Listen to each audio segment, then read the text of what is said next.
यथार्थ हॉस्पिटल के quarter four result में प्रॉफिट 45 करोड़ है पर net investing cash flow negative 598 crore है। प्रॉफिट सॉलिड पर कैश गायब। Let's decode. यह कंपनी नॉर्थ इंडिया में मल्टी स्पेशलिटी हॉस्पिटल रन करती है और इसका मार्केट कैप रफली 7900 करोड़ का है। हेडलाइन नंबर सॉलिड है। क्वार्टर फोर कंसोलिडेटेड रेवेन्यू लगभग 342 करोड़ रहा है, जो पिछले क्वार्टर से क्लियरली इंप्रूव हुआ है। पैट 45 करोड़ रिपोर्ट हुआ है, सब कुछ ग्रीन में दिख रहा है और रेवेन्यू कंटिन्यूसली अप ट्रेंड में है। अब आते हैं कैश का सच पर। पीएनएल पर 45 करोड़ का प्रॉफिट है। यथार्थ का core operating business cash throw कर रहा है।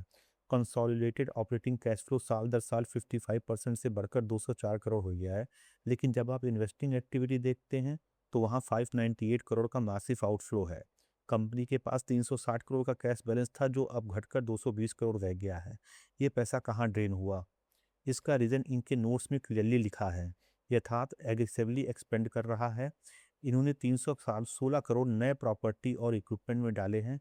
अगर आप नोट 4, 5 और 6 देखें, इन्होंने मॉडल टाउन में 300 बेड, फरीदाबाद में 400 बेड और आगरा में 150 बेड के हॉस्पिटल कॉमर्शलाइज किए हैं। साथ ही गुरुग्राम में एक नया 250 बेड का हॉस्पिटल एक्वायर कर रहे हैं। ये कैश बर्न नहीं है, ये है मासिव फ्यूचर ग्रोथ के लिए हैवी कैपेक्स साइकिल है। और इसी वजह से अगले क्वार्टर में एक चीज़ स्पेसिफिकली देखनी चाहिए, इन नए हॉस्पिटल्स का ऑक्यूपेंसी रेट। नए बेड रेवेन्यू तभी देंगे जब वहाँ पेशेंट आएंगे। अगर आने वाले क्वार्टर में दिल्ली, फरीदाबाद और आगरा फैसिलिटी की ऑक्यूपेंसी बढ़ती है तो यह कैपेक्स कंपनी के मार्जिन्स को और ऊपर ले जाएगा।